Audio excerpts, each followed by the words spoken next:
Hola, muy buenas, ¿cómo estamos? Bueno, pues tenemos de nuevo como invitado a Artur Sala y vamos a continuar con la serie Mitología comparada y tradición primordial. Así que hoy, bueno, pues vamos a tocar un tema que se quedó pendiente para los que vierais las entregas anteriores, que es el de los gemelos. Pero bueno, voy a dar paso a mi invitado. ¿Qué tal estás, Artur? ¿Cómo te encuentras? ¿Con ganas de tocar este tema? Sí, muy bien, Javi. Como ya sabes que yo me especialicé, como digo en mis dos apariciones anteriores en tu canal, yo estoy especializado en el tema de la ciencia dura que no se explica en la Facultad de Ciencias. Y hace un tiempo, cuando surgió la posibilidad de hablar de un tema que no es el mío, como es el tema de la mitología comparada, que es un tema que me fascina, pues nos derivó a estos dos primeros programas. En el anterior hablamos del mito, el mito probablemente más extendido en el mundo comparativamente, que es el mito del diluvio universal. Y hoy me gustaría hablar de otro mito, que es el mito que tendría su eco en Caín y Abel, siempre tomando como referencia nuestra Biblia, pero no en un sentido obviamente religioso, sino en un sentido de tratar de ver si detrás de eso hay un aspecto que nos pueda recordar esta tradición primordial que creo que de la cual parten todas. Entonces, como vemos que hay una serie de mitos que se repiten en todas las culturas del mundo, pues llegamos a la conclusión que probablemente nunca podamos demostrar, pero que si non è vero, è ben trovato, de que existió una tradición primordial la cual se expresó a través de diferentes tradiciones y que hubo un momento, una era, un yuga, en un cambio de era, donde que coincidiría probablemente con el mito de la Torre de Babel, que es el mito que nos indicaría la entrada a la era oscura o Kali Yuga, donde, pues digamos que las filosofías se dividen, se crean los idiomas modernos, las concepciones modernas, y de ahí pues vendría la tradición. Entonces, bueno, o el mundo tal como lo conocemos. Entonces, bueno, pues simplemente para recordar, este sería un mapa de las 4 eras: Satya Yuga, Tetra Yuga, Dwapara Yuga y Kali Yuga. Había en cada una de ellas una civilización y digamos, una característica, y habría un mito que, o sea, a ver, los mitos sabemos que tienen muchas connotaciones, siempre pedagógicas, ya las expliqué en el primero de los vídeos, la importancia de los mitos en cuanto al lugar que ocupan en nuestra sociedad, pero hay algunos mitos que probablemente estén relacionados con los cambios de era. Entonces, de la edad de oro a la edad de plata tendríamos el mito de Adán y Eva. De la edad de plata a la edad de bronce, que muchas culturas, como decía en el vídeo anterior, opinan que significa la desaparición de la antigua cultura de la Atlántida, tendríamos el diluvio universal. Para eso dedicamos el capítulo anterior. Y ahora, hoy vamos a abordar el mito de Caín y Abel, que es el mito de los gemelos, que de alguna manera en muchas tradiciones se imbrica con el mito de Adán y Eva. Es decir, que en algunas tradiciones vemos que estos dos gemelos son los que sobreviven del diluvio universal, es decir, del anterior mito, y en otros estos dos gemelos, en particular en la India, se pueden confundir con el padre y la madre creadoras de nuestra civilización y que estaban en un paraíso perdido, es decir, de Adán y Eva. Con lo cual, la presentación de hoy va a girar un poco alrededor del cambio del Tetra Yuga al Dwapara Yuga, es decir, de la edad de plata a la edad de bronce, lo que se ha venido a llamar la época de los héroes o la era de los héroes, que sustituye el culto matriarcal anterior, pero con implicaciones o veces en las cuales vemos que el mito se puede confundir con el mito de Adán y Eva, lo cual es bastante lógico, porque si nosotros leemos nuestro Génesis, veremos que el mito de Caín y Abel es prácticamente muy poco o páginas después del mito de Adán y Eva, ¿no? Entonces, claro, no debe de extrañar que este hombre y esta mujer, que serían los padres los padres primordiales de nuestra generación, y de acuerdo que con Eva después estaría Lilith y toda una serie o sea, no sería Eva la primera consorte, sino Lilith. Pero lo que quiero decir es que en si entendemos estos mitos como mitos principales, en el sentido de que pueden estar indicando o explicándonos cómo han sido estos cambios de era, el mito de Caín y Abel a veces se confunde con el mito de Adán y Eva. Vale. ¿Sí? Entonces, bueno, esto es un poco lo que quiero, lo que hoy me gustaría explicar, que es principalmente el mito de los gemelos desde la perspectiva mitología comparada, es decir, dónde lo hemos visto en otras tradiciones, indicando que nos puede indicar, porque muchas tradiciones lo dicen así, como los sobrevivientes de la Atlántida y, por lo tanto, un periodo posterior al diluvio, pero que a veces se confunde con el padre y la madre creadoras de nuestra civilización, que sería el mito de Adán. Muy bien. Pues nada, cuando tú quieras, yo estoy aquí de oyente y, vamos, encantadísimo de ver esta presentación. Sí que es cierto que estaba pensando, claro, sí que imbrican, ¿no?, ambos mitos, porque, claro, en la Biblia, de hecho, Caín y Abel son los hijos, de hecho, ¿no?, de Adán y Eva. Entonces, claro, tengo que reconocer que cuando comentabas, ¿no?, decía, ay, pero bueno, sí, claro, es cierto que por línea periódica, pues claro, el diluvio llegaría después. Pero, claro, estamos hablando de arquetipos. Entonces, conviene poner un poquito de luz en ello. Claro, a ver, es imprescindible recordar a los espectadores, porque ya lo decíamos también en los dos anteriores, de que lo que estamos haciendo aquí es un análisis simbólico y arquetípico y que todos los mitos tienen diferentes interpretaciones y tienen y deben de tener diferentes interpretaciones, interpretaciones más metafísicas, interpretaciones más reales, pero que debemos de prever de que la interpretación al pie de la letra de los mitos como posibles realidades es algo que, bueno, una parte de la comunidad New Age ha hecho, ¿no? Entonces, de querer, digamos, tomarse muy al pie de la letra estas cosas y empezar a decir que esto, bueno, pues existe y hay evidencias y todo esto y bueno, que hayan o no hayan evidencias, yo creo que nos puede derivar de la interpretación simbólica, arquetípica e iniciática que los mitos tienen. Y eso siempre es lo que tiene que ser más importante porque, en definitiva, todos son historias y no sabemos si son reales o no, pero todas las historias, o al menos yo pienso así, tienen siempre una connotación o una expresión de veracidad o de sentimiento de veracidad, ¿no? Entonces, cuando un mito resuena poderosamente contigo, es que algo tiene que ver, ¿no? Entonces, hay que tomarlo así, pero también teniendo en cuenta esto de que, bueno, la interpretación al pie de la letra de la mitología, pues no solamente es un problema de la religión, sino también es un problema de los movimientos de la nueva era. Y seguramente habrá alguien que va a considerar que lo que tú y yo, o lo que yo pretendo hoy explicar es New Age.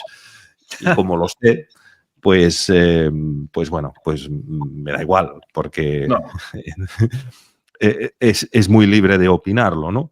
Pero bueno, como mínimo soy consciente de que eso existe, ¿no? Sí.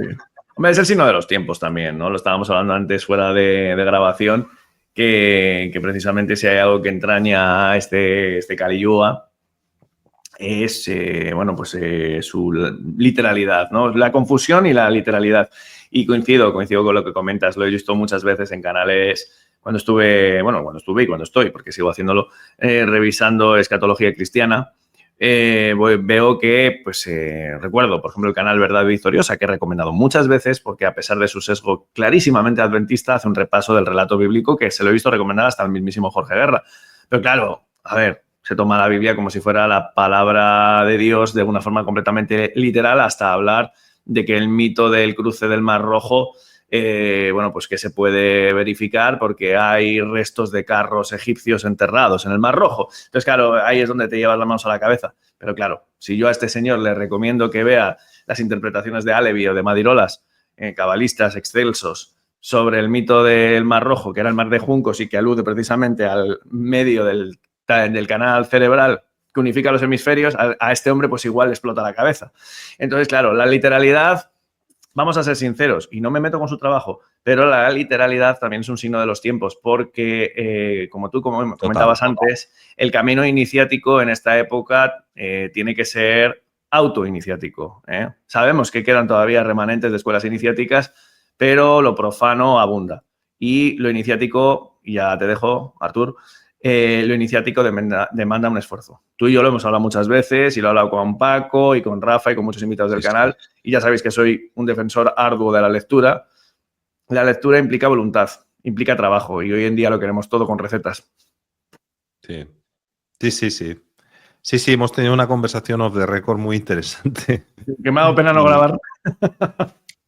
Sí, sobre estos aspectos contrainiciáticos, ¿no? Que lo que creo que el sustrato de lo que estás diciendo es hay que ser consciente de que existe algo en la era moderna que es la contrainiciación y que cuando te pones en temáticas metafísicas tienes un 99,9% de posibilidades de meterte de pies en alguna línea contrainiciática, ¿no? Pero eso es evidente. Si yo te comentaba off the record y lo puedo decir ahora aquí y que quede grabado, ¿no? De que nosotros no somos los responsables de que el Kali Yuga tenga este nivel de ignorancia tan superlativa, pero sí tenemos una pequeña parte de responsabilidad en tomar conciencia de que eso existe, esto es así, y que por lo tanto, esas son las normas del juego de una era como la que estamos viviendo, donde todo está invertido y donde si tú intentas hablar de metafísica en cualquier momento se te va o se te puede tildar de New Age o lo que sea, porque como todo está invertido, también es parte del juego. Y entonces la única cosa que nos pide en esta era es tomar conciencia de que estamos en Kali Yuga. O sea, el Kali Yuga es una era de tomar conciencia que estás en Kali Yuga y tomar conciencia de que estamos en la era de la ignorancia más absoluta, ¿no? Total, discernimiento. Hace poco tuve un programa espectacular con Ángel Gracia, con quien estoy haciendo la serie Sanatana Dharma, la vía del hinduismo, que me encanta. Le tengo un gran aprecio a este hombre, que es discípulo de Swami Satyananda y, claro, a mí los Yoga Sutras es un texto delicioso que yo se lo recomiendo a todo el mundo, porque como el propio Ángel decía, o sea, es uno de los, para él, el tratado sobre el manejo de la mente más espectacular que hay. Y, claro, en este sentido, pues conviene tener presente que, bueno, pues vamos a hablar con claridad. Mira, lo tienes ahí, ¿no? Justo el que recomendaba. Es que, claro, es el de Oscar Pujol. Es que los Yoga Sutras están hablando todo el rato del discernimiento, chico. Todo el rato discierne. Y, claro, para eso, bueno, pues hay que hacer un trabajo. Sí, y además tenemos la gran suerte de que Oscar Pujol, que es quien los tradujo, es el máximo experto, yo creo, en el mundo. Dicen que es el máximo experto en el mundo en sánscrito, no indio, no hindú. Él, de hecho, creo que ha dirigido durante muchos años el centro Cervantes en la capital en Delhi, creo. Y además de ser muy bueno, porque está reconocido internacionalmente como el máximo experto en sánscrito, es muy respetuoso también, porque tú puedes ser muy ducho, pero después también hay un aspecto muy respetuoso, muy aséptico, de poner una distancia a lo que estás traduciendo y respetar el profundo carácter iniciático que tiene un texto como este. Porque partiría de una filosofía más bien dual dentro de la India, porque en la India hay filosofías duales y no duales, y los Yoga Sutras entrarían dentro de filosofías duales, pero de un dualismo muy mitigado, muy orgánico, ¿no? Un dualismo que parte de esto, del reconocimiento de la dualidad como un motor de, digamos, no evolución, no sería la palabra, porque, o sea, de reconocimiento espiritual y de misterio. O sea, es un libro, a mí me encantó. Me encantó, ya te digo, no lo compré. O sea, es un libro, probablemente no lo hubiera comprado si no fuera por Oscar Pujol. Oscar Pujol fue lo que hizo que me terminara de animar a comprarlo y, bueno, es un hombre que creo que tenemos la suerte de que es español y que nos traduce estos textos al español, ¿no? Bueno, oye, pues me pica ahora mismo la curiosidad de leerme esa edición de los Yoga Sutras y quién sabe si, bueno, pues igual pueda intentar, vamos a ver si consigo contactar con Óscar para, bueno, en un canal con el nombre que tiene este mismo canal precisamente, pues oye, a ver si se puede cobrar algo. Bueno, compañero, pues cuando tú quieras, vamos con el mito. Vamos al mito de los gemelos. Bueno, supongo que todos de alguna manera pues conocemos el mito de Adán y Eva, el mito de Caín y Abel. Entonces, el mito de los gemelos es un mito que está muy relacionado con la aparición de la dualidad. Ajá. y al mismo tiempo puede también tener bastantes explicaciones. Hay 3 niveles, o sea, dentro de los mitos de los 2 gemelos que se enfrentan y que uno mata al otro, supongo que esto ya lo sabemos todos del mito de Caín y Abel, vendría a representar en un nivel filosófico y arquetípico, por un lado, la creación y la destrucción, es decir, las fuerzas creativas y destructivas de la naturaleza. Por otro lado, el bien y el mal. Esto es algo que lo podemos ver muy claramente en los primeros, digamos, en la cultura que más ha hecho un hincapié en el problema del bien y el mal, que sería la doctrina, el zoroastrismo.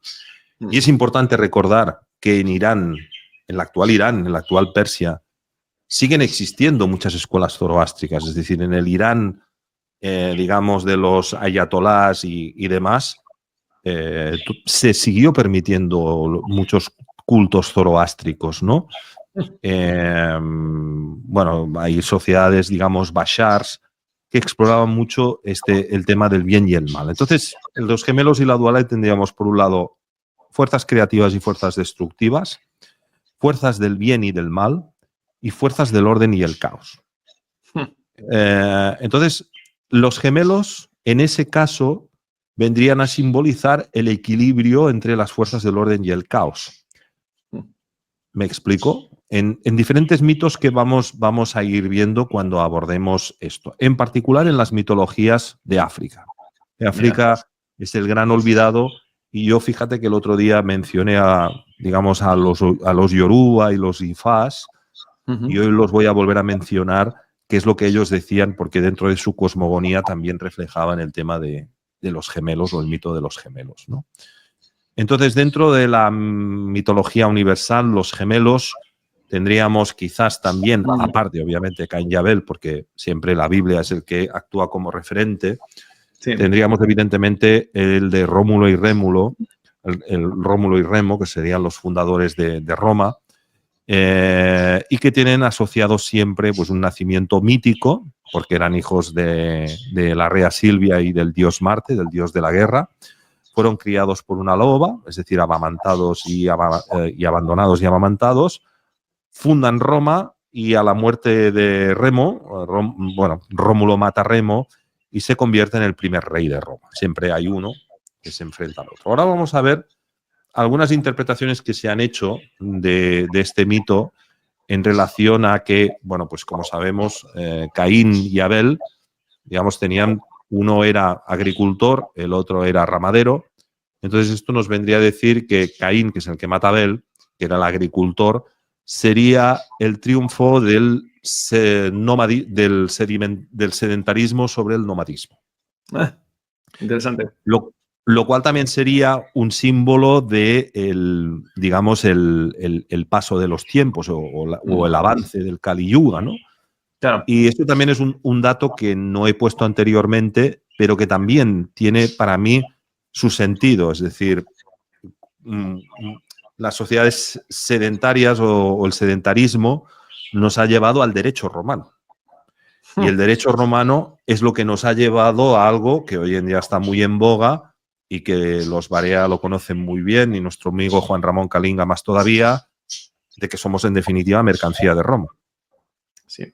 ¿Vale? Yo creo, esto no voy a seguir por ahí porque ya se conoce y hay personas que lo conocen mucho más que yo y compañeros nuestros de camino y personas con las cuales resonamos mucho ya lo han investigado. Pero yo hoy vengo a hablar de mitología comparada y más en concreto de los gemelos, pero en una interpretación esotérica de todo esto, si nosotros queremos ir más allá de lo injusto que es que seamos tratados por mercancía por nuestros gobiernos, que en realidad son corporaciones, como explica también muy bien Jorge Guerra, yo creo que nunca debemos de olvidar el significado esotérico y profundo que tiene esto, que probablemente tenga su origen en este mito, en este momento en el cual el sedentarismo ganó al nomadismo, porque el espíritu de Abel era el espíritu libre.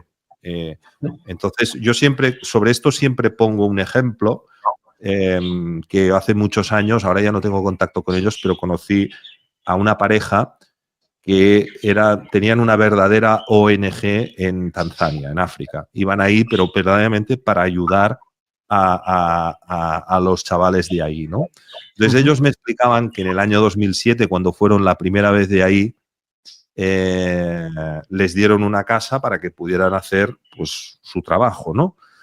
Y entonces ellos, cuando trataron de explicarle que en Europa las casas se compraban, no lo entendían. O sea, para ellos existían casas para que la gente libremente, si llegaba ahí, se pudiera establecer y vivir y entrar y tal, ¿no? Ese choque entre la propiedad privada y que la tenemos muy asumida y el nomadismo, creo que podría tener su origen ahí. Y por eso yo siempre digo que por más injusto que pueda hacer todo el tema de la ley natural, pues tiene su reflejo filosófico y metafísico que no se puede despreciar, porque es una cuestión pactada por estos diferentes cambios de era que ahora, digamos, vivamos bajo ese yugo, si lo queremos ver desde este punto de vista, ¿no? Sí.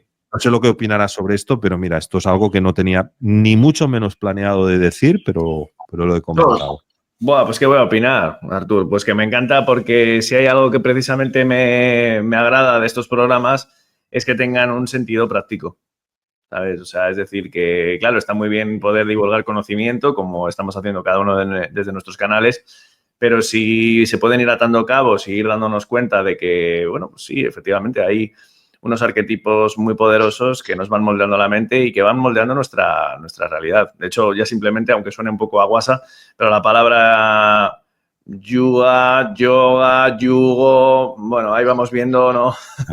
Y claro, bien traído, sí, todo el tema del derecho romano, de las bulas papales, yo creo que es una cosa muy importante y muy interesante. Además, que siempre lo comento, bueno, se suele, mira, fiel a lo que estábamos comentando antes, se suele hablar mucho de una forma un poco reduccionista de la élite, ¿no? De que sí, es todo como una especie de un todo homogéneo y que siempre son un grupo, a menudo se suele hablar del grupo de barbas largas y sombreros negros, ya sabéis a qué me refiero, ¿no? Sí, sí. Que controlan el mundo, pero es muchísimo más intrincado y mucho más complejo. Entonces, claro, me parece muy, muy, muy bien traído. Podríamos extendernos, pero como me apetece mucho escucharte sobre el tema del mito, otro día si eso, pues podríamos igual hablar un poco sobre cómo estos arquetipos construyen nuestro mundo. Exacto. Como mínimo ser conscientes y no olvidarlo, no quedarnos en ese lugar de justicieros del mundo ante las injusticias, sino también entender o dar la puerta abierta sin justificarlo, obviamente, de que esto puede tener un origen más profundo y más en este origen de los tiempos, ¿no? Eso es. Bueno, saltaríamos a los gemelos en la mitología griega, que para mí la mitología griega y la mitología romana, una vez conocemos un poco Fomenko y vemos que todo ha ocurrido mucho más cerca en el tiempo, vemos que es lo mismo, básicamente. Es como decir, como se hablaba en idiomas diferentes, pues evidentemente le pusieron nombres diferentes, ¿no? Es así, ¿no? Pero los gemelos en la mitología griega tendríamos por un lado Helena y Clitemnestra, que eran hermanas gemelas. Luego Castor y Pollux, de los cuales pues tenemos unas 2 estrellas en la constelación de Géminis, que lleva, o sea, Géminis, la constelación de Géminis, que es los gemelos, que es el primer signo de aire de los 3 signos de aire que hay en el cielo. Pues Castor y Pollux vendrían a representar estos arquetipos de los gemelos a nivel astrológico. Y luego tendríamos Apolo y Artemis, que serían los gemelos divinos, que serían los hijos de Zeus y Leto. ¿Vale? Entonces, en la mitología nórdica, ahí es donde nos encontramos, o quizá con el primer momento en el cual los gemelos son confundidos también con los padres de nuestra historia, ¿no? Porque ahí tendríamos a Freyr y Freya, que serían masculino y femenino, y que vienen a representar la dualidad y el equilibrio con la naturaleza, y tendrían su paralelismo quizás con Adán y Eva, no lo sé. Y luego tendríamos a Balder y Otger, que estos sí que eran 2 hombres y que tendrían su equivalente en Caín y Abel. En una versión del mito, ¿no? Otger también mata a su hermano Balder, lo que desencadena todos los eventos trágicos del panteón de los nórdicos, que es un panteón también de deidades bastante parecido. Es decir, que todos los problemas vienen, según esta mitología nórdica, cuando el Od o Joder mata a Balder, ¿no? En la mitología persa tendríamos a Ahura Mazda, que representa la luz creativa y las fuerzas del bien en el zoroastrismo, y después Ahriman. Ahriman es el que representa las fuerzas del mal. De hecho, Rudolf Steiner coge la entidad de Ahriman dentro de su antroposofía como una de las entidades que hoy en día están dominando el mundo. Y luego tenían Lucifer, Ahriman y Azurian. Y él lo copia o lo saca de la mitología persia, ¿no? Entonces, por un lado tendríamos el principio creativo, el principio destructivo de Ahura Mazda contra Ahriman, y en esta lucha eterna estos gemelos divinos estarían en contacto, conflicto, representando el eterno o la eterna lucha entre el bien y el mal. Es decir, que en la mitología persa ya iríamos a esa cuestión zoroástrica tan importante de la dualidad y la lucha del bien contra el mal. Entonces, en relación al conflicto de Caín y Abel, que es el que yo creo que deberíamos de empezar por ahí, o tendríamos que haber empezado por ahí, empezado por Roma, pero tendríamos que haber empezado por ahí, tendríamos que Caín, como te decía antes y me he adelantado, era agricultor y representaría la civilización y el progreso, mientras que Abel como pastor simbolizaría un modo de vida más simple o más conectado con las fuerzas de la naturaleza, y aquí tendríamos pues esta dicotomía que antes presentaba. Y es importante decir que ahora también me ha venido de memoria, que yo cuando entrevisté a Josep María Mallarac, que es un hombre que ha estudiado mucho las diferentes tradiciones del mundo que aún viven bajo sociedades tradicionales, él cree que aproximadamente 1 de cada 5 personas en el mundo aún sigue viviendo en sociedades tradicionales. Obviamente, llevándose a la palma África, pero él termina mi charla, y la dejaré por si alguien la quiere ver, haciendo referencia de que en Europa todavía, en Laponia y en algunos lugares de Europa y de Siberia, aún siguen existiendo tribus, que las tribus no solamente existen en el Amazonas ignópito, sino que también existen y en África, pues también siguen existiendo en Europa. Entonces, claro, es importante decir esto porque, claro, hace 100 y pico años, pues no, si 1 de cada 5 pues viven en sociedades tradicionales hoy en día, pues hace 100 años la proporción sería mucho mayor. Y ahí es donde yo creo que tenemos que ver la importancia del mito de Caín y Abel en ese reflejo que expresábamos o explicábamos antes, ¿no? Porque lo que nos viene a decir el hecho de que Caín envidie a Abel es que envidia la libertad, o sea, tiene un conflicto consigo mismo Caín, ¿no? Caín es un personaje que tiene algo que le regira las tripas porque sabe de que tiene un miedo a ser libre, que es el miedo que representa a su hermano, ¿no? Entonces, aquí tendríamos muchas capas de este conflicto dentro de los gemelos que yo quiero ir mostrando, porque al principio hemos empezado por la lucha del bien y el mal, la lucha del orden y el caos, y ahora estamos viendo pues un aspecto quizás más social, pero que también tiene un origen dentro del ser, ¿no? De evidenciar o demostrar estos conflictos internos que todos tenemos, ¿no? Eso es, individual. Sí, sí. Bueno, pues tendríamos a Caín y Abel, y cuando nos vamos a la India, aquí también tenemos un poco de todo, ¿no? Porque tenemos a los Asvins, que son los gemelos hijos del sol, y los dioses de la curación, que serían llamados Masatya y Dasra. Luego Yama y Yami, que serían el primer hombre y la primera mujer, y que son consortes. Ahí pues tenemos claramente a Adán y Eva. Y Balarama y Krishna, Krishna tendría su hermano, que sería el blanco y el negro, y serían similares también a Caín, Abel y a Caín. Lo que quiero decir con esto es que en la mitología de la India también este padre y madre, o estos dos hermanos que se enfrentan, estarían también difíciles confundidos. Como yo he situado esto como edad de oro, edad de plata y edad de bronce, poniendo la Atlántida en medio, pero evidentemente es discutible todo, pero todo parece indicar que el orden lógico de los mitos, o el orden cronológico y lógico al mismo tiempo, sería este, ¿no? Evidentemente, pues nunca lo llegaremos a saber, pero es lo que tiene más sentido para mi punto de vista, ¿no? Y luego tendríamos a Mitra y Varuna, que son los gemelos hijos de Aditi y representan aspectos complementarios del cosmos. Todo lo que tiene que ver con la India tiene que ver con la inconmensibilidad, lo grande, los números son grandes, todo es grande en la India, todo es enorme y solamente hace falta ver lo que es un día de Brahma, según la cosmogonía hindú, ¿no? Me mareo. Una idea, ¿no? Entonces, como todo es a lo grande en la India, todo es a lo grande, pues Mitra y Varuna serían estos hijos inconmensurables del cosmos eterno y de Brahma, ¿no?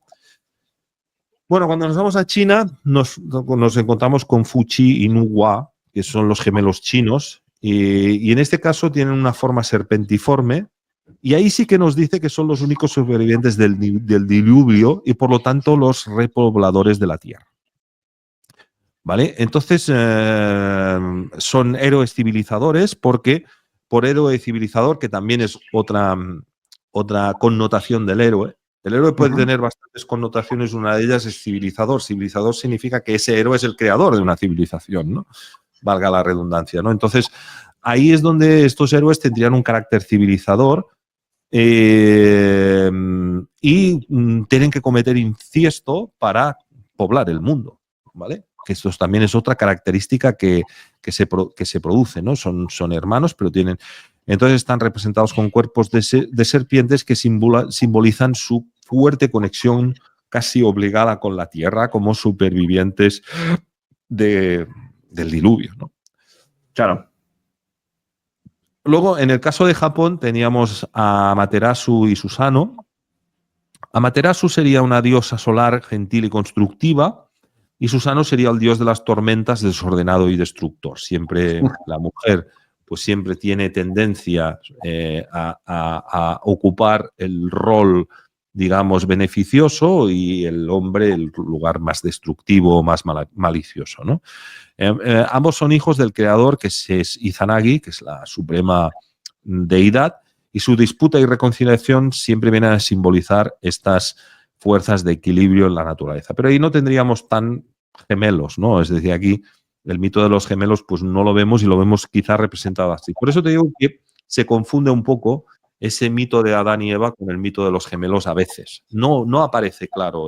Así como el mito del diluvio universal es bastante claro, que se habla de, vale, puede ser una tortuga la que agita el agua, puede ser todo lo folclórico que tú puedas ver. Si te vas a la Polinesia, pues obviamente el relato del diluvio que hay en la Polinesia no es el relato del diluvio que podemos ver en nuestra Biblia, ni es el que tenían, por ejemplo, los incas o los mayas, pero sí que hay elementos claramente coincidentes ahí. Aquí se confunden un poco los dos mitos, ¿no?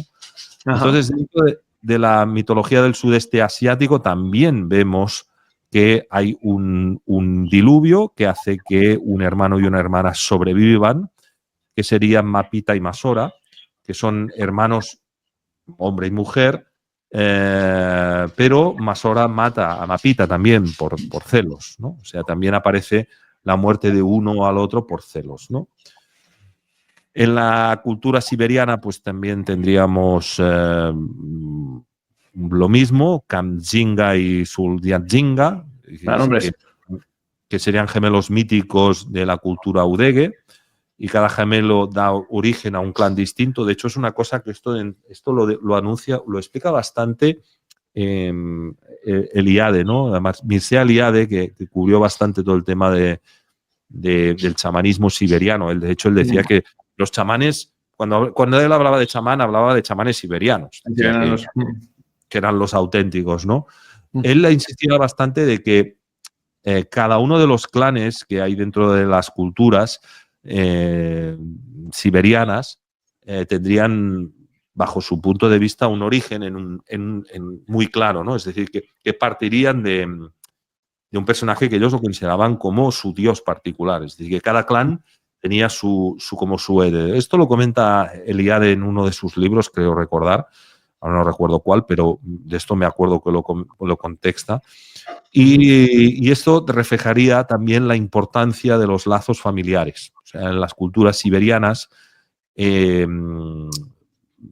las familias y los lazos son muy importantes y los clanes solamente hace falta pues ir a Mongolia o estos países para darse cuenta de la importancia que tiene el clan y el clan y el clan. El clan ahí lo es todo. Y en Siberia el clan lo es todo. Que tú pertenezcas a un clan u otro, pues es algo muy importante. Y eso obviamente pues se ve reflejado en todos sus mitos y en el mito de los gemelos pues también, ¿no? Cuando nos vamos a Australia, lo que nos encontramos es que en la mitología de aborigen de Australia tenemos a Kurukadi, que es una iguana, y Mumba, que es una iguana negra, que son gemelos divinos del tiempo de los sueños, ¿no? Entonces, ellos fueron los creadores también de toda la mitología aborigen. Me he dejado a Egipto para el final, adrede, ¿vale? Vale. Es el más suculento porque ahí veremos varios aspectos que hay que hilar un poco fino. Vale. Y seguramente en mi interpretación me estaré equivocando en muchas cosas, así que si alguien quiere dejarlo en la caja de comentarios, pues evidentemente esto que quede claro que es una cosa que la hago por vocación mía, porque me encanta, estoy aquí para disfrutar, Claro que no sí. es una especialidad, pero es la información que yo he ido recogiendo de diferentes libros, ensayos sobre esta mitología comparada que me encanta, ¿no? Entonces, estos dos personajes, Kurukadi y Mumba, son salvadores de mujeres porque rescatan a un grupo de mujeres de un espíritu lunar malévolo y se transforman en el cielo en la constelación de Géminis, que en esta cosmogonía australiana sería la constelación de Watikuhara, ¿vale? Es decir, que también vemos que la constelación de Géminis no es así porque sí, ¿no? O sea, que está ahí como algo que tiene su reflejo. En Melanesia, pues también tendríamos dos gemelos, uno que sería el sensible, el sabio, y el otro el imprudente y el loco. Y cuando nos vamos, bueno, en Papúa Nueva Guinea también lo tendríamos reflejado. De hecho, Papúa es bastante interesante. No recuerdo si lo mencioné en la sesión anterior, pero Papúa Nueva Guinea, bueno, es una sociedad que se dice que hasta los años 90 aún se practicaba el canibalismo, ¿no? Pero es una sociedad, sí, es una sociedad bastante particular. De hecho, a mí un día me gustaría visitar ese país porque, claro, en una isla tienes dos países completamente diferentes, ¿no? Un país del que prácticamente no se sabe nada, como es Papúa Nueva Guinea, del que era muy difícil entrar. Cuando yo era joven y escuchaba los programas de Andreas Faber-Kaiser, salía un hombre que se llamaba Jorge Sánchez, que era un gran viajero. Ajá. Un chico que cuando tenía 13 años se había escapado para ir al Sáhara Español, que en esa época todavía era Sáhara Español, y después fue una de las primeras personas en entrar en el Tíbet, pero en los años 70, disfrazado, y él explica que en Papúa Nueva Guinea estuvieron a punto de comérselo, ¿no? Wow. En los años 70, en los años 80, que como las películas, ¿no? O sea, que a este hombre estuvieron, se lo querían comer, los que lo habían, no matarlo, comérselo, ¿no? Madre mía. Entonces, bueno, esto en los años 70, 80, y de hecho en Sikkim, en la India, igual, ¿eh? O sea, en la India, aún en Sikkim, cerca de Bután, aún se practicaban ritos canibalísticos en los años 80. O sea, no ha llovido tanto, Javi? No. No ha llovido tanto para algunos mitos, ¿no? Entonces, bueno, ahí también tienen su mito en el caso de Kulabov, y que, bueno, ahí pues como siempre tiene una parte civilizatoria estos mitos que es importante. Por ejemplo, en el caso de Kulabov es el inventor de la canoa, la cerámica, la magia, el tatuaje y la danza ritual, mientras que el otro es el oscuro, el que desarrolla las leyes, las costumbres y que era un gran cazador, ¿no? Entonces ves ahí como cada uno de ellos eran también desarrolladores de habilidades sociales, algunas de las cuales estaban más basadas en normas sociales y en las otras pues, más en prácticas más uranianas, ¿no? Más de libertad y todo esto, ¿no? Entonces, por eso este componente civilizatorio de los gemelos, del mito de los gemelos, lo podemos ver en varias tradiciones, ¿no? Entonces, Kulabov, en este caso, no mata a su hermano, pero sí hay un conflicto que lo obliga a exiliarse, ¿no? Entonces, bueno, pues es que me recuerda mucho, Artur, y perdona que te corte, pero me recuerda mucho al mito de Quetzalcóatl, porque también era blanco, también, es decir, se va afuera, les da la cultura, pero luego vuelve y encima es esperado. O sea, fíjate qué curioso, ¿no? Sí. En otra punta del mundo y es un mito súper similar. Sí, ahora lo veremos Quetzalcóatl, porque, Ujú. bueno, en la mitología polinesia estaríamos en lo mismo. Bueno, mira, quiero saltarme Egipto, porque Egipto, como te decía, quiero ponerle un poco más de foco. Vale. Y no olvidarme de África, ¿no? Por eso pongo los Yoruba y que son, bueno, para quien no lo sepa, tanto en Nigeria como en Mali hay varias sociedades iniciáticas de corte tradicional muy fuertes, con unos ritos muy fuertes y muy presentes dentro de sus sociedades. Es decir, que hay sociedades que todavía el cristianismo pues no ha llegado, que todavía siguen siguiendo sus entidades de origen. Y una sería los Yoruba, ¿no? Que es una cultura de Nigeria donde los gemelos ahí tienen un significado especial, que van asociados con el dios Shango, que es el dios del rayo y del trueno, que es considerado el padre de estos gemelos. Ibesis es el nombre dado a estos gemelos, que se significaría pues hijos del trueno.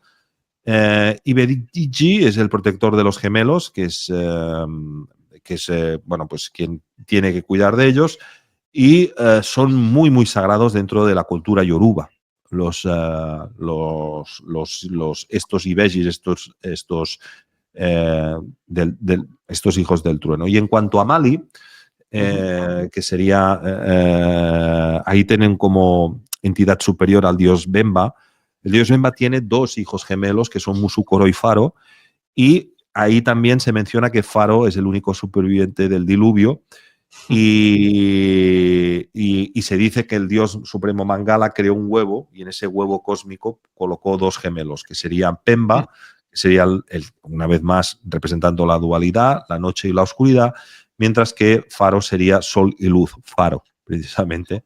Es curioso, no sé si tendrá algún tipo de connotación y tal, pero bueno, lo podemos ver en África, lo podemos ver en la mitología Baganda, que es donde el dios Gulu tiene dos hijos con roles también claramente opuestos.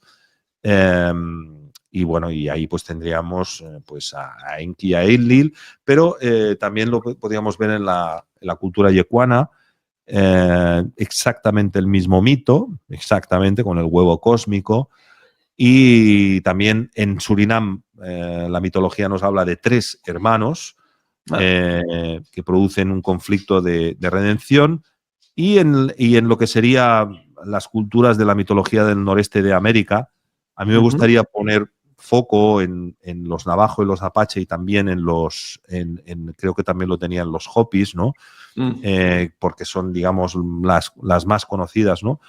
Y ahí tendríamos también a Naya Nesgani y Tobatzitini, digamos, en la mitología Navajo y Apache, que eran quizás las tribus más grandes de cuando empezaron a ser masacrados, que uno es conocido como el hijo de la madre tierra y el otro es el hijo del agua. Uno es el dios de la muerte y el otro es el dios del agua, ¿no? Y entonces estos hermanos gemelos tenían como principal ocupación luchar contra los demonios para proteger a su pueblo. En este caso no se enfrentan, pero sí el guardián del Hades, dentro de la mitología de muchas tribus de América, el guardián del inframundo, serían dos hermanos que, digamos, uno representando las fuerzas del fuego y el otro representando las fuerzas del agua, pues custodiarían este mundo y beneficiarían este mundo, ¿no?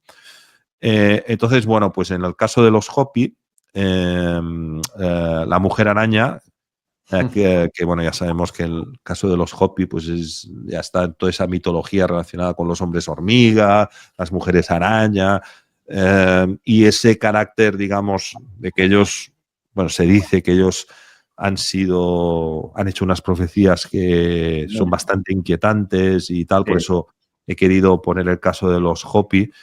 No, entonces lo que se dice es que una mujer araña creó a los gemelos y los colocó en los dos polos de la Tierra, y entonces estos Sipa y Comat, que eran los gemelos buenos, fueron adorados por su pueblo porque regresaron de este exilio y protegieron a su pueblo desde el otro lado, representando el equilibrio, la dualidad en la cosmología, ¿no? Y aquí diríamos a los aztecas, que tendríamos, pues, lógicamente, pues, Quetzalcóatl, que significa gemelo precioso, y Xolotl, que tiene forma de perro, y que, bueno, pues estos hermanos pues representarían también el bien y el mal. Quetzalcóatl sería benevolente, mientras que Lipoca encarnaría los aspectos más oscuros, ¿no? del alma, ¿no? En cuanto a los mayas, pues ahí tenemos que estos gemelos mayas serían los matadores de los gigantes. Esa es otra. Sí, se dice que fueron los que eliminaron los gigantes que tenían o los expulsaron, porque en función de cómo tú leas el relato de los Nefilim, no queda claro si los matas o los expulsas, ¿no? Pero que los gemelos en algunos casos, pues sobre todo en las culturas mesoamericanas y americanas, serían los protectores nuestros, los que expulsaron a las fuerzas oscuras. En el caso de los mayas, pues expulsando a los seres altos, y como siempre, pues ellos tenían la capacidad de descender al Hades, al inframundo, y desde ahí pues oraculizar y digamos controlar estos aspectos demoníacos que controlan nuestra cultura. Podemos ver también estos hermanos gemelos en Brasil, más en concreto en toda la mitología asociada al río Xingu, que es uno de los ríos más importantes de la Amazonía brasileña, donde ahí tienen a Cuate y Yae, que son los dioses creadores del sol y la luna, que representan esta dualidad. Y entonces ahí aparece Ariconte y Tamandore, que son gemelos de padres diferentes que murieron y revivieron mutuamente y que también bajan al submundo y son los guardianes del Hades, como podemos ver en otras culturas, ¿no? Bueno, en el caso de la mitología sudamericana, pues tendríamos los hermanos Ayar, que no lo he puesto, no sé por qué, pero lo podemos ver en Brasil, bueno, ya te digo, en los Bacairi en Brasil, los Tupi, y en Perú. Y bueno, pues vendría a representar esta lucha, esta dualidad, este conflicto, o sea, la dualidad entre las fuerzas opuestas. Pueden también tener un rol esencial en la formación del mundo. A veces tienen conflictos que los obligan uno a matar al otro y el otro a unir fuerzas para proteger este mundo o este lugar del Hades y del mundo de lo antiguo. Y volviendo a Egipto, que lo quiero dejar para el final, porque el caso de Egipto, ahí tenemos, y eso no he querido extenderme mucho y ponerlo bastante, tendríamos por un lado a Hep y a Nut. Entonces, por un lado tienes la más conocida sin duda es Nut, que es la diosa del cielo, que es la gemela de Hep, y Hep es el dios de... Disculpa, ha sonado una alarma. Dios sería el dios de la tierra y sería el gemelo de Nut, ¿vale? Pero en este caso es hombre-mujer. Y luego tenemos a los dos gemelos más famosos, que serían Osiris y Set, obviamente, donde Set mata a Osiris, lo esparte, lo descuartiza, excepto... Y entonces su consorte Isis pues tiene que ir a encontrar todas esas partes y finalmente la única cosa que lo encuentra todo menos su falo. Por eso en muchas representaciones de Osiris vemos todo y un falo hecho de oro, porque es un pene que no se encuentra. Pero no hay que confundir a Osiris y Set, que serían estos hermanos, digamos que ahí tienen el paralelismo con Caín y Abel, con Hep y Nut, que son, digamos, gemelos, pero Hep y Nut serían, yo creo, más relacionados con Adán y Eva, porque Adán y Eva también, en algunas interpretaciones esotéricas, hablan de que no eran hombre y mujer, sino que eran... digamos, eran esto que no tienen sexo, ¿no? Andróginos. Sí. Entonces, si Hep y Nut son andróginos o masculino o femenino, sea como sea, muchas veces los hermanos gemelos se confunden con hermanos gemelos masculino femenino que después tienen la necesidad de copular para unir el cielo con la tierra y crear una humanidad. Esto es súper similar a Purusa Prakriti. Es lo que te iba a decir, es como un arquetipo, claro, de nuevo volvemos a lo mismo, si esto la gente se lo toma de forma literal, estamos Claro. perdiendo muchísimo, vamos a decirlo así, mucho destilado de cuánto puede aportar. Claro, claro, sin duda, hay que siempre buscar esa significación, ¿no? Porque Claro. quizás cuáles son los más Enki-Elil, ¿no? Entonces, también tenemos que Enki, digamos que sería el más beneficioso o el que. Pero claro, en toda esa interpretación que no la he querido poner aquí y no la he puesto adrede, no quiero que la gente confunda que esto pueda ser una interpretación como la que te hace Zecaria Sitchin, ¿vale? Claro. Porque dejando de lado que muy probablemente ese hombre fuera financiado para escribir o tergiversar el relato babilónico con Sí. intenciones espurias y tal, y todos estos ríos de tinta que han corrido, que ahí pues son cosas para nuestro amigo David Parcerisa de hace muchos años, cuando hablaba de todos estos temas. Yo no lo he querido poner por eso, porque no quiero que esto se confunda con un debate relacionado con una investigación histórica, no sé cómo decirlo, con un debate donde nos podemos perder en la forma y no entender el fondo del mito. Claro. Y lo importante aquí es entender el fondo del mito y no perdernos con la forma. Entonces, como el relato de Enki-Elil, para mi punto de vista, ha sido muy, ¿cómo te lo diría yo?, muy denostado por las interpretaciones de Zecaria Sitchin y sin juzgar a este hombre, porque a lo mejor el hombre sí tenía buenas intenciones originalmente. Y hay muchos ríos de tinta, hay muchas personas que han tratado de ver qué hay de verdad en eso, de si nosotros somos hijos de Enki y Enlil, y ver si resulta que en la nobleza de hoy en día son descendientes de Enki y Enlil.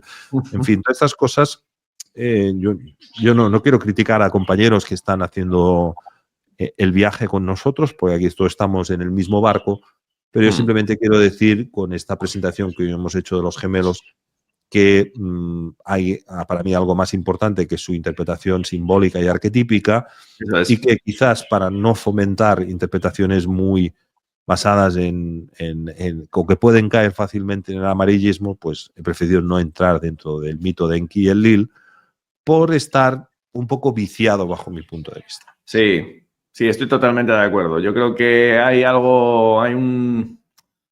sí, podemos decir el nuevaerismo, ¿no? Si se me permite la expresión, que despoja, para mí, de algo muy importante, que es bueno, te lo he comentado, Artur, que es la oscilación entre precisamente entre los dos polos que para mí son más importantes dentro de lo que es la búsqueda, que es hasta qué punto todos esos arquetipos reflejan cosas de ti, ¿no? Y luego, claro, y luego dentro de lo que es el cosmos, o sea, dentro de lo que sería el yoga y dentro de lo que es el Samkhya, ¿no? O sea, o en la Kabbalah, dentro de lo que es el Merkabah y el Masebreshit. Entonces ahí tienes esos dos polos, lo interno, lo externo, pero no te quedes dentro de lo que es lo externo, no te quedes en lo meramente folclórico, si se quiere, que está muy bien, es una primera capa, ¿no? Pero siempre comento que, de hecho, me extiendo un poco en esto, que para mí estas lecturas que estamos haciendo son importantísimas porque nos permite de nuevo aplicar discernimiento a cuanto está ocurriendo en la actualidad con la plasmación de facto, de muchas profecías bíblicas de una manera, para mí, algo tosca, ¿no? O sea, lo que estamos observando. Y claro, si ayer se lo decía a Daniel Pérez del canal Juego Sucio, que en breve se estrena en una charla que tuve con él, que a mí me interesa mucho abrir la panorámica para observar todo cuando estamos bien. Ya sabes que alguna vez te lo he comentado. Ver hasta qué punto podemos ser protagonistas de este Karma Lila, ¿no? De este juego de la conciencia que parece que establece un guión para jugarse a sí misma. Y entonces, cómo incluso en la actualidad podemos ver esos arquetipos en acción, pero los podemos hacer nuestros. Discúlpame que igual me estoy extendiendo un poquito, pero es que me parece súper importante poder profundizar en todo ello y hacerlo nuestro para vivirnos desde ahí. Y creo que todo este mito de los gemelos está correspondiendo mucho más a nuestras propias polaridades que a quedarnos, ¿no?, simplemente en los nombres o en lo simbólico. No sé qué opinas al respecto. Sí, disculpa, porque he muteado el micro porque estaba mi perra que se había vuelto loca y estaba ladrando y por eso estaba haciendo así. Te he escuchado bien. A ver, mira, todo lo que has dicho estoy totalmente de acuerdo contigo, porque uno de los aspectos que me gustan de Mario Saban es que él, tú lo has mostrado muy bien, el momento en el cual se pasa de ese Dios, digamos, del Génesis, que es un Dios omnipotente, que es muy parecido a esa totipotencialidad de la conciencia universal, al Bereshit Merkabah, ¿no? Que es cuando ya se antropoformiza, ¿no? Entonces, claro, podemos hacer una interpretación de eso en términos esotéricos, de que a lo mejor simplemente unos textos tendrían su origen muy antiguo y el otro no tan antiguo o posterior, pero también podemos hacer la interpretación a veces muy intencionada de decir, bueno, es que esto es una demostración de que hubo una intervención extraterrestre y tal, que creo que no te lleva a ningún sitio. O sea, no te lleva a ningún sitio porque no es práctico. No, en tu vida diaria, ¿de qué te va a servir eso? No, Mario lo hace. Artur, Mario lo hace. Y no sé si sabes, me imagino que habrás visto algunos de los programas que he hecho con algunos compañeros, ya sea Rafa Currao, lo hice, de hecho hice un análisis de varios de sus, y yo respeto mucho el trabajo de Mario, pero ahí me parece que en su tesis doctoral, que se titula así, La Merkabah, el misterio del nombre de Dios, para mi parecer, como decimos en mi tierra, se columpia un poco. Porque claro, donde interesaba leer todo lo... Yo de hecho ahora estoy desconectado un poco de la cábala, pero volveré porque hay mucho que sacar de ahí. Todo lo arquetípico se lo pasa por el forro. Y discúlpame que utilice esta expresión, pero es que, claro, ve al dios bíblico, de repente le llama el dios de la Merkabah, y el dios de la Merkabah es un extraterrestre, y la visión de Ezequiel, en lugar de ser algo completamente arquetípico, alusivo a, de nuevo, a cada uno de nosotros, ¿no? Lo antropoformiza, pero de una forma un poco, para mí, cogido con los pelos. Para mí, cogido con los pelos. Y entonces aquí ahí es donde yo tengo que reconocer que planto un poco la alarma, porque bueno, ya nos estamos yendo un poco del guión del programa, pero no me importa, oye, disfruto mucho hablar contigo y podemos poner un poco de luz en esto. Yo creo que ahí se está cogiendo y encaminando hacia unas tesis muy de Blue Beam, vamos a decirlo cuanto menos. Ya te entiendo y quizás sí, quizás tenga razón, quizás he hecho una valoración un poco... En el caso personal, quizás retiro lo que he dicho de No, Saban, no hay problema. Podemos que le diferir. tengo mucho respeto, pero sí que es evidente, sí que lo que pretendía decir, sin olvidándonos de Saban en concreto, porque olvidémonos de Saban, sí que es evidente de que coges los 3 primeros libros de la Biblia, los 5 primeros libros de la Biblia, y no hay una antropomorfización, y de golpe porrazo sí existe esa antropomorfización. Sí que aparece ese Dios que dices, que es Yahvé, que dices, ¿qué ha pasado aquí, no? Entonces, claro, de eso hay mucha gente que no toma conciencia. Claro. Y hay que tomar conciencia, porque eso tiene que servirte para ti para algo, ¿no? Y es lo que yo pretendía decir al final, debe de servir. Entonces, si te sirve para ponerte de mala hostia el hecho de que podamos haber sido intervenidos, quédate con el lenguaje simbólico y arquetípico, porque ese sí te va a servir. Porque en definitiva todo esto es una interpretación, no lo sabemos con toda seguridad. Ya, pero te puedo decir una cosa, y discúlpame, ya que estamos, porque tengo que reconocer que este tema me toca de cerca porque cuando lo estuve leyendo. Es que, claro, yo no soy cabalista, ni muchísimo menos. Yo investigo en tradiciones antiguas y la cábala me parece una de las más importantes de las que he tenido ocasión de poder interpretar. Claro, es que, a ver, si vemos, claro, si dentro del Pentateuco, cuando aparecen los Elohim, los interpretamos como si fueran seres extradimensionales que vienen aquí a, bueno, pues vamos a decirlo así, a hacer su particular parque de atracciones. Y vemos a Jehová Yahvé como si fuera uno de ellos un rebelde que trata de coger y de ser el rey de los ejércitos. Claro, cuando uno va examinando estos arquetipos, claro, si uno los lee de forma literal, claro, se está comiendo el verso precisamente de aquellos que están esculpiendo el mundo moderno a la luz de las profecías bíblicas y de todo lo que contienen, de lo que contiene la Biblia. Eso es lo que yo quería decir. Claro.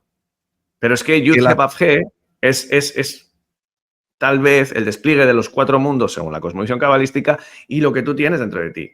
Ahora te dejo. A mí, de hecho, te lo recomiendo encarecidamente. Si quieres, ya te enviaré en privado algunas cositas. Yo estoy súper influenciado y tengo una enormísima admiración por, además, es que te va a encantar porque este hombre era matemático, profesor de matemáticas en la Complutense, el cabalista Eduardo Madirolas, que es de Madrid.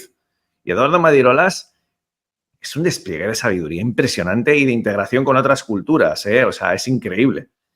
Madirolas, o sea, te habla con gran profundidad de esto.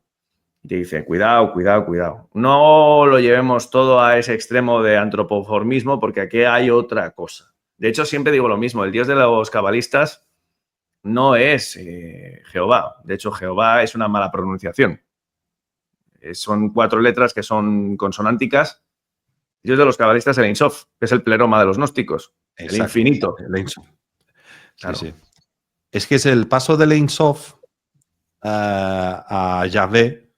Es lo que yo pretendía decir. Y también hacer un hincapié en el hecho de que las profecías se escriben a lo mejor para no ser cumplidas o para advertir a que tengan claro que los signos de los tiempos son esos y que se puede coexistir en ese caos sin ser partícipe de ese caos. Y a lo mejor las profecías muchas veces te invitan a esto. Porque yo creo que este es uno de los aspectos más fundamentales de todas estas personas que de alguna manera estamos en esto que se ha venido a llamar la disidencia, ¿no? Nosotros yo creo que todos somos conscientes de que la deriva del mundo es autodestructiva y sufrimos de darnos cuenta de que la gente no es consciente de hasta qué punto, con toda la buena intención del mundo, cuando se pusieron esto, contribuyeron a ese caos. ¿Vale? Entonces, nosotros simplemente somos personas que ya lo vemos escrito en los textos antiguos de que te están advirtiendo de algo que si no tomas conciencia, probablemente no lo puedas evitar, pero deberás de coexistir con esa realidad, porque hay un destino escrito en cuanto a la marca de la bestia y en cuanto a toda una serie de aspectos relacionados con el 666, con la simbología que podemos ver en el CERN y toda una serie de cosas que compañeros nuestros han dicho y han manifestado. Entonces, muchas veces yo he pensado, bueno, pero ¿de qué nos sirve darnos cuenta de toda la conspiración que hay en el mundo? Cuidado, sí, darnos cuenta de que hay un destino para una parte de una humanidad que si no despiertan y no son conscientes, no verán. Y eso es lo que yo pretendía transmitir. Y para mí eso en la Biblia viene representado por Ein Sof y después Yahvé, que es ese Dios que además está muy bien explicado en la Cábala en términos de que se van insuflando sobre esas vasijas ese aliento primordial y se va dando forma y tal. Eso es exactamente un relato muy basado en que esta totipotencialidad se va manifestando ese Adán Kadmon, que en definitiva es lo que está buscando el Ein Sof. El Adán Kadmon, el ser primordial.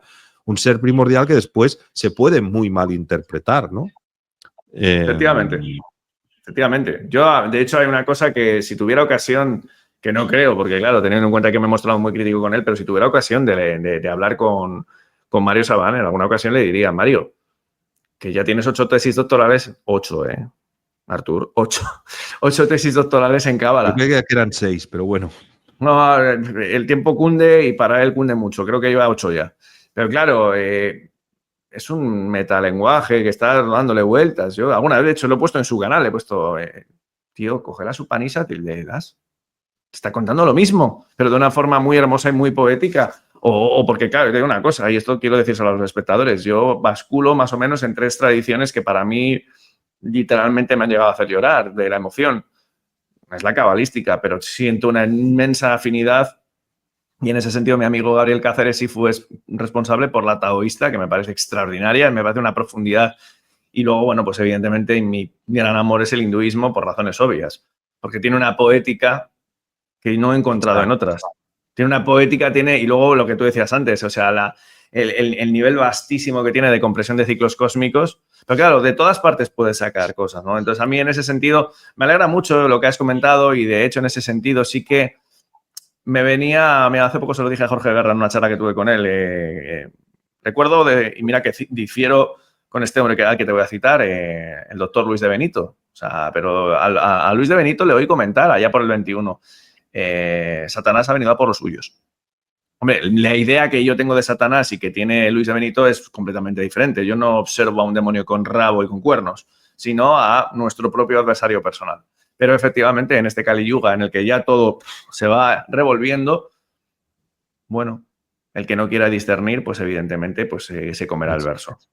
Mira que yo, y precisamente ahora dentro de este epílogo que estamos haciendo del programa, y me está gustando mucho, observo que incluso dentro de este mundo disidente, como bien comentabas, hay un enorme porcentaje que está cayendo en el engaño, me atrevería a decir, anticrístico de Donald Trump y toda esta gente. Y es que te lo están poniendo clarísimo, además, o sea, con toda la simbología, y da igual, no importa. Mucha gente observa que no se come el verso woke, pero cae en esa figura anticrística de salvación y de redención del mundo. ¿Qué le vamos a hacer? Pero para ello, precisamente, y por no salirnos del guión, porque estamos dentro de la serie que hacemos, ¿no?, de mitología comparada, es que aquí están estos arquetipos. O sea, no en vano, Ahí por eso voy. he colocado esta ilustración del libro, porque el libro está abierto. O sea, de hecho, Kali Yuga, la palabra Kali, sí, alude a una diosa, pero también alberga, también, fíjate qué curioso, y perdóname que esté divagando un poco, qué curioso que la palabra Kali esté dentro de la palabra apocalipsis, que significa revelación y que significa caída de velos. El que quiera ver, que vea. No me enrollo más. Sí, no. Y yo coincido también con lo tuyo de Trump, porque yo sí que he visto algún vídeo de Iru y los Barea que lo cubren, pero más allá de esto, yo soy una persona que el otro día se dio un hecho en la Casa Blanca que ya determina la personalidad de este hombre, y es que estaba él dando una charla y hubo un hombre ahí que se desmayó. Y el hombre no mostró ningún tipo de empatía por alguien que se acababa de caer al suelo completamente desmayado, ¿no? Entonces, esos son los momentos en los cuales se revela que son psicópatas. Totalmente. Y que simplemente lo que están haciendo es una guerra entre ellos, pero una guerra entre ellos donde nosotros, para ellos, tanto los unos como los otros, no somos absolutamente nada, somos su rebaño. Entonces, ellos simplemente pueden estar enfrentados entre ellos, y de hecho creo que lo están, pero sea como sea, no tienen ningún tipo de empatía. Y quiero añadir con esto de que la persona que lleva la salud, que es descendiente de alguien que se supone que está en el otro lado, pues dijeron que salió corriendo cuando vio a ese hombre caer. O sea, no tienen empatía, no tienen empatía, no tienen empatía. Simplemente están defendiendo unos intereses que son diferentes de los otros, y como los intereses de lo woke son tan sumamente repugnantes en su esencia, o sea, es una cosa que te choca directamente, pues hay muchos que ante esa gran repugnancia que tiene todo lo woke, pues pueden caer en que, bueno, y el otro nos va a salvar. No, el otro no nos va a salvar, el otro simplemente está luchando por sus intereses, que son de intereses opuestos al otro, pero tanto los unos como los otros, para nosotros los de abajo, no tenemos absolutamente, no somos su rebaño, somos su de esto, ¿no? Por eso yo nunca defenderé a este hombre y todo esto de la letra esta que es redonda con un palito y todo La esto. 17. La 17. Sí, nunca me lo he creído. Es que nunca le he dado la más mínima importancia. Por eso te No. digo que hay compañeros que lo han cubierto muy bien, pero es que yo ese día, lo que quiero decir es que ese día en el que ese hombre se desmayó y tanto Kennedy como Trump pues no mostraron la más mínima empatía, ahí es donde verdaderamente están revelando su condición de personas que no tienen empatía. Y ese es el problema. No, el que quiera ver que vea, Artur. El que quiera ver que vea. Y está todo a la vista. O sea, en el sentido de que, bueno, te escuchaba y estaba pensando, es que precisamente ahí es donde, cuando se apela a nuestra emocionalidad básica, a nuestra irracionalidad, tenemos que aplicar. Hace poco, y lo digo en público, estaba observando el canal de alguien que hizo mucho bien en la Plan D, ya me entendéis a qué me refiero, que es el biólogo López Mirones. Y estaba yo en su canal de Telegram y veía que seguimos apoyando la figura de este señor. Y claro, sé que tanto él como sus seguidores son fervientes defensores de la Iglesia Católica, a la que no voy a opinar. Pero bueno, los que siguen este canal se podrán imaginar lo que opino. Y claro, yo comentaba, a ver, este sujeto, nada más llegar al poder, lo que hizo fue darle miles de millones de dólares a las tecnológicas de la inteligencia artificial. Y en vuestros propios textos sagrados se habla de que quién como la bestia y quién podrá con ella, ¿sabes? Entonces, bueno. Es que yo a veces he llegado a pensar, esto no suelo entrar nunca en estas temáticas, ¿no? Pero he llegado a pensar que lo que piensan Trump y Soros, por ejemplo, como figuras que son opuestas, o sea, si tú quieres ver un globalista opuesto a Trump, tienes que ir a Soros, ni siquiera creen en eso. Simplemente quieren creer en eso para dominar. Exacto. Es decir, Yo creo que Soros simplemente, no es que él crea en toda esta agenda woke, es que ha visto que esa agenda le puede dar poder, pero es que él no creo que quiera tampoco en ella. Es que le da exactamente igual, porque como es Igual. gente que solamente quieren el poder, les Exacto. da exactamente igual. O sea, por eso te digo que no... Como sé que ellos solamente buscan el poder, bueno, pues a mí me repugna toda la agenda que lleva Soros, pero en definitivamente es que en el fondo creo que ni siquiera él mismo se la cree, simplemente No. que él ha visto que eso es lo que él quiere que la gente piense para que él pueda tener más poder.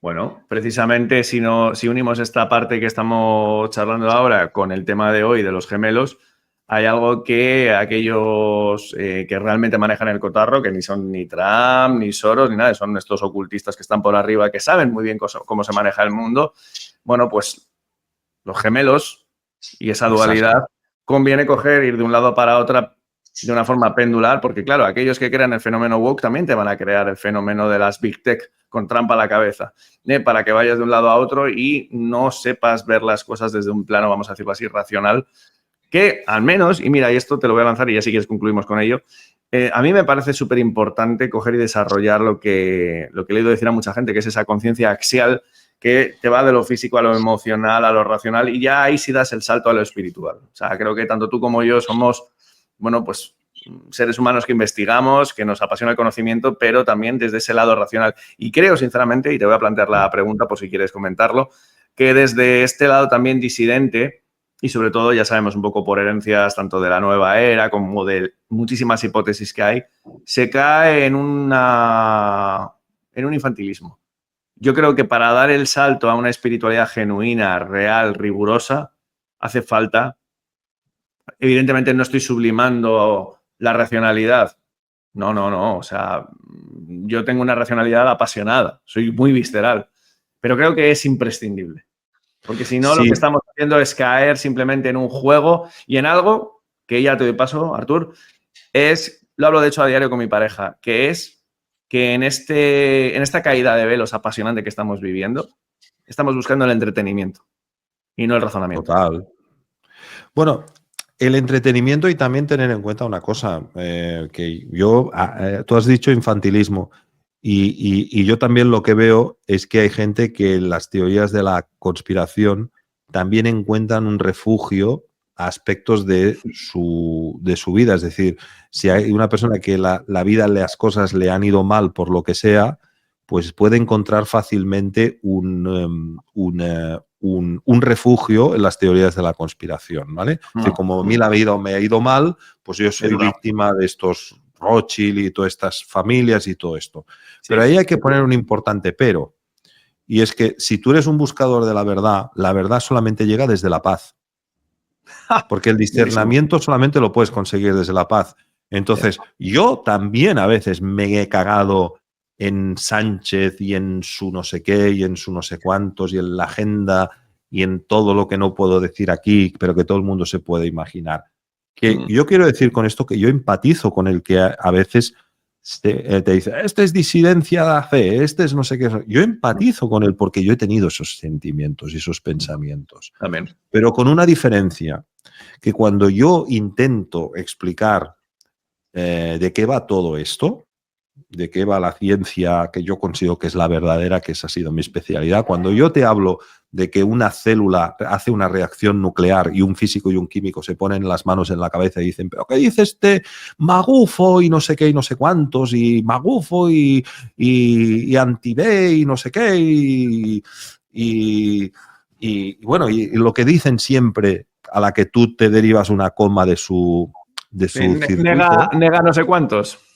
Y todas estas cosas que dicen, pues que yo también a veces he caído ahí de me cago en el... yo empatizo con ello, pero tengo un punto en el cual digo, a ver, a mí me apasiona el conocimiento y sé que el conocimiento verdadero solamente me va a llegar cuando yo esté en paz. Cierto. Porque el creador, cuando creó esto, lo creó desde la paz y desde el amor y desde la iluminación. Entonces, cuando se inventó este guión de los yugas y las eras y los manvantras y y el Ein Sof y el insuflo de la gran tríada, y se inventó el espíritu, el alma y la Shekinah.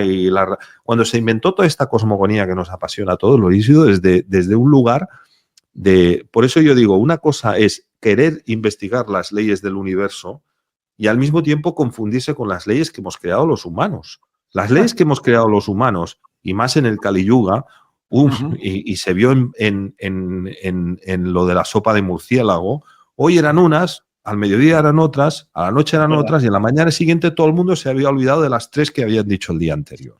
Y eso es las características del Kali Yuga, las leyes humanas. Entonces, no confundas enfadarte con las leyes humanas a entender que los que buscamos la verdad, como decía Saban un día, el místico, todas estas leyes humanas las quiere separar porque él se quiere conectar con las leyes divinas y quiere esta conexión directa. En eso Saban tenía razón, ¿no? Pero que la gente no se confunda, que yo también empatizo con el que pone estos comentarios que te ponen a parir, como nos ha pasado a todos los que de alguna manera damos el salto. Y sabemos que hay compañeros nuestros que les han dicho de todo dentro de este sector ahí, ¿no? Pero soy consciente de que como persona que busca la verdad y busca el conocimiento, este solamente nos llega en momentos de paz. Entonces, cuando estoy enfadado, que también lo tengo, y me cabreo, claro, sí, o me peleo con un amigo o lo que sea, soy consciente de que soy consciente. Y no todo el mundo en este mundo disidente, y para mí ese es el que es infantil, o el que entra dentro de esta categoría infantil, es consciente de que es consciente. Entonces, cuando tú lo que estás dando, en lugar de dar una respuesta, es una reacción, ahí está. Ahí es donde, en lugar de haber algo racional, lo que hay una herida. Esa herida proviene de tu alma. Porque no estás dando una respuesta, estás poniendo una reacción. Es decir, si yo digo, si alguien me pone esto es New Age y no sé qué, un comentario de estos despectivo, infantil, que podríamos etiquetar de infantil, no te está dando una respuesta. Te está dando una reacción visceral de algo que tiene que ver con él, no contigo. Y tu madurez también tiene que servir para darte cuenta que eso no tiene que ver con él. Sino que no tiene que ver contigo, tiene que ver con él. Por eso hay muchos comentarios que ni siquiera los respondo. Porque yo identifico ese patrón. Esto no tiene que ver conmigo. Yo no he dicho esto. O sea, yo respondo cuando se me pregunta sobre lo que he dicho, pero cuando yo tengo que responder de algo que yo interpreto claramente en ese texto que tiene que ver con tu mochila y con tu mierda, digo, chico, sé maduro y responsabilízate de tu mierda. Exacto. Esa es la característica de una persona madura, y una persona adulta, una persona que no es infantil, una persona que se responsabiliza de su vida y no se pone las manos a la cabeza por lo que está diciendo una persona en un vídeo, que en definitiva es un conflicto también con la libertad. Totalmente de acuerdo. Que el infantilismo también, aparte de esto, tiene otro matiz, que es un conflicto con la libertad. Sí. Que eso a mí me lo han criticado muchas veces. Pero eso también es un signo de los tiempos, ¿eh? No, pero es que yo muchas veces he dicho, vamos a suponer que todo lo que dices es verdad. ¿Qué problema tienes con que yo, en mi ejercicio de la libertad, haga esto? Claro. ¿Qué problema tienes? O sea, aunque fuera verdad lo que dices, que no lo es, pero aunque lo fuera, ¿qué problema habría? Y no quiero decir el qué, porque entonces te criticarán por esto, ¿no? Pero ¿qué problema habría? Bueno, en ese sentido, siempre recuerdo las palabras de Dani Márquez, el argentino, que suele decir que, bueno, pues tal vez lo que yo no diga sea la verdad, pero soy honesto. Soy honesto en mi proceder, y para mí es muy importante. Lo que pasa es que hay, de nuevo, volvemos otra vez al discernimiento y de nuevo volvemos a la contextualización que estos arquetipos nos ofrecen para saber que el momento que estamos viviendo no es cosa del azar, no es cosa de 4 locos materialistas que quieran hacerse ricos, sino que tiene un sentido dentro de una vastedad de tiempo que no nos podemos ni siquiera imaginar, porque obedece a un diseño inteligente. Así que, claro. Entonces, que tenga un sentido no significa justificarlo. No, ya, sí, a ver, Artur, hay una cosa que yo en este canal, de hecho, siempre hablo, ¿no? de varias líneas investigadoras que yo, a medida que voy transitando esta búsqueda de conocimiento, ¿no? Y que me la tomo con mucha pasión, porque yo tengo un matiz muy lúdico dentro de mi visión. Que nadie me malinterprete, ¿eh? Lúdico no significa infantil.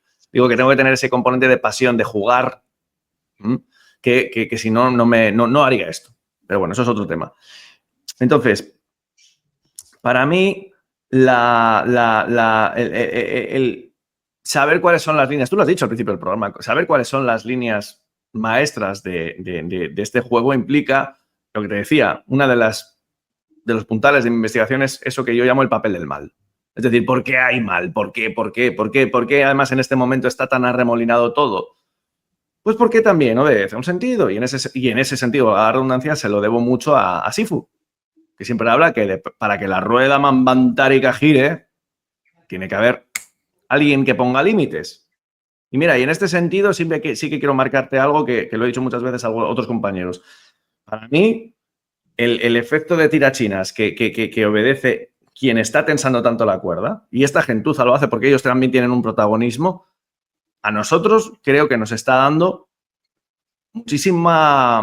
mucho combustible, amigo mío.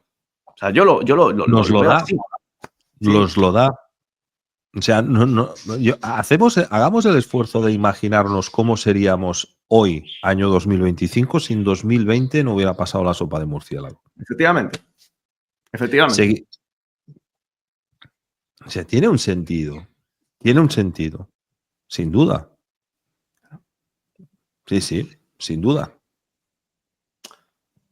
Bueno, pues con esto nos vamos a quedar, porque creo que... Mira, la charla anterior tuvimos un prólogo. Hoy hemos tenido un epílogo, ¿eh? Así que, pero me encanta, ¿eh? Porque tratamos de temas que son preciosos, que a mí ya sabes que, vamos, la mitología y el mundo de la tradición y demás me encantan, pero si encima luego tenemos esta, no sé, vertiginosidad, si se me permite, feliz. Y esto no estaba en el guión, ¿eh? A los espectadores. No. Nos hemos dejado llevar. Pues es un placer. Pues nada, Javi, muchas gracias por invitarme por tercera vez en Las que quieras, tu canal.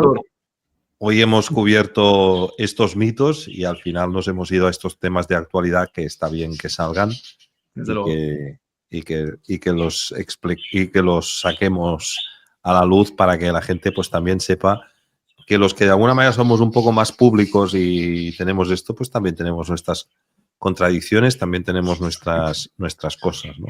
Que es una cosa compartida, ¿no? Con muchos, ¿no? Y esa energía también está ahí. Pues nada, Artur, muy bien, Javi. Gracias, ¿eh? Nos vemos pronto. Un abrazo. Y a los espectadores también gracias por vuestro apoyo, que siempre es un placer teneros ahí. Así que ahí seguimos. Un fuerte abrazo.